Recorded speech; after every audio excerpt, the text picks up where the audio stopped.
오늘은 정말 흥미로운 역사 속 한 인물의 이야기를 파헤쳐 볼 건데요. 바로 비극의 왕에 대한 이야기입니다. 아니, 어떻게 평생을 의롭게 살았다고 칭송받던 왕이 결국엔 배신당하고 살해당하는 그런 비극적인 결말을 맞이할 수 있었을까요? 오늘 우리가 살펴볼 요아스 왕의 삶이 바로 그렇습니다.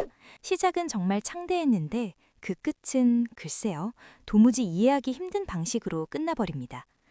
자, 그럼 이 요아스 왕이라는 인물이 가진 수수께끼, 그 핵심적인 모순부터 한번 짚고 넘어가 보죠. 보세요. 기록을 보면 한쪽에서는 그가 평생 주님의 문에 올바른 일을 행했다고 칭송하거든요. 그런데 다른 기록을 보면 결국 자신의 가장 가까운 신하들에게, 그것도 자기 침대에서 암살당했다는 거예요. 이게 말이 되나요? 칭송받던 왕과 암살당한 왕, 이 두 모습이 한 사람에게서 나왔다니 앞뒤가 전혀 맞지를 않죠. 근데 진짜 재밌는 건 이 수수께끼를 푸는 열쇠가 바로 이 구절에 숨어 있다는 겁니다. 요아스는 제사장 여호야다가 그를 가르치는 모든 날 동안 올바른 일을 행하였다.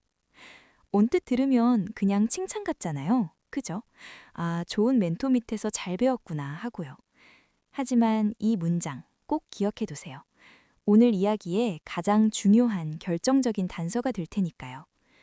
이 모순을 제대로 이해하려면 먼저 그가 어떤 왕이었는지 그의 업적부터 살펴봐야겠죠. 사실 그의 통치 기간 수십 년은요, 정말 거대한 프로젝트 하나로 요약할 수 있습니다. 무려 40년입니다. 40년. 정말 긴 시간이죠. 그리고 이 기간의 대부분을 그는 나라의 정신적인 심장부, 바로 성전을 복원하는 데 쏟아부었어요. 당연히 백성들의 칭송이 자자했죠. 이게 그냥 낡은 건물 고치는 수준이 아니었어요.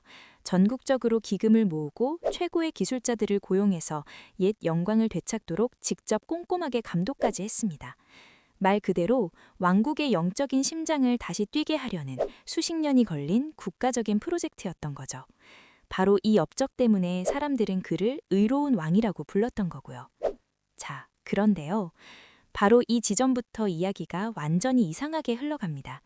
그렇게 훌륭한 업적을 쌓아 올렸는데 그의 인생이 정말 갑작스럽고 또 충격적으로 무너지기 시작하거든요.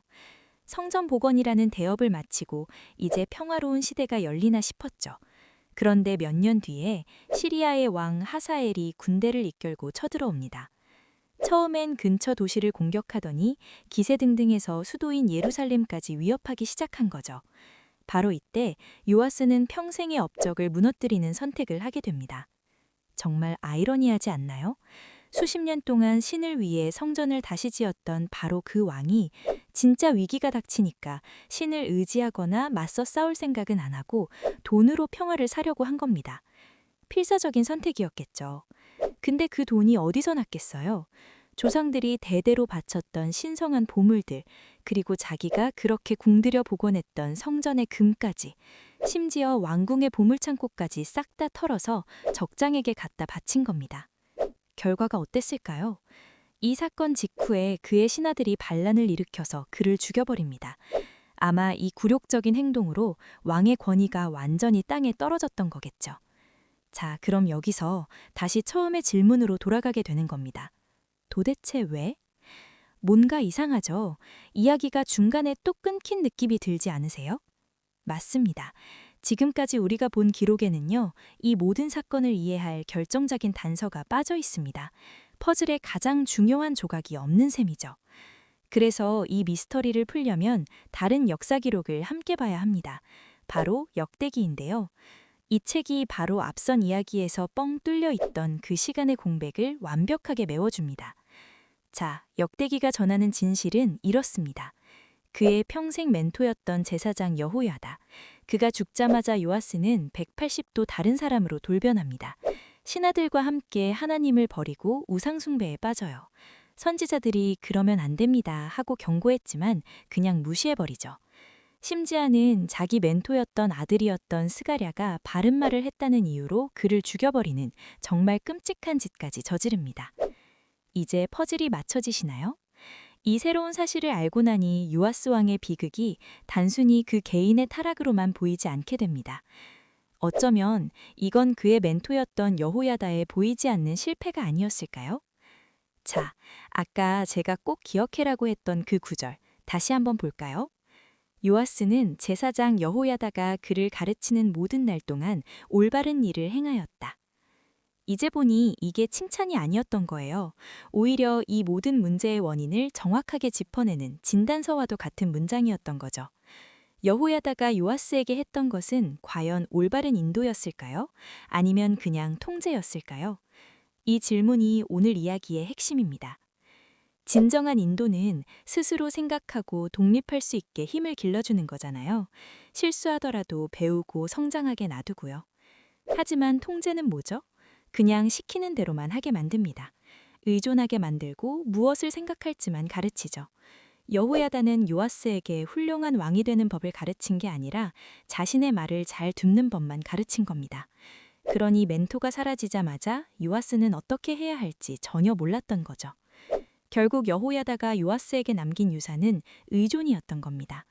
그리고 이 이야기는 오늘날 우리에게도 정말 중요한 경고를 던져줍니다. 이 이야기의 가장 치명적인 결함은 바로 이겁니다. 요아스는 왕으로서의 사명이나 신념을 배운 게 아니라 그저 여호야다라는 한 사람에게 순종하는 법만 배운 거죠. 그러니 그 사람이 사라지니 어떻게 됐겠어요?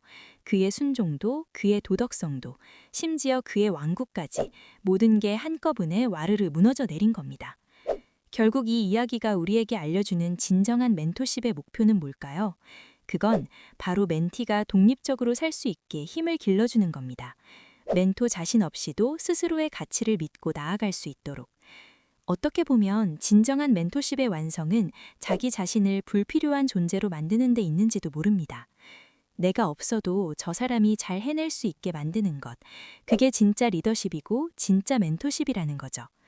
그래서 마지막으로 우리 스스로에게 이런 질문을 던져보게 됩니다. 우리는 과연 리더를 키우고 있을까요? 아니면 그저 내 말을 잘 듣는 추종자를 만들고 있는 걸까요? 이건 비단 왕이나 제사장만의 이야기는 아닐 겁니다.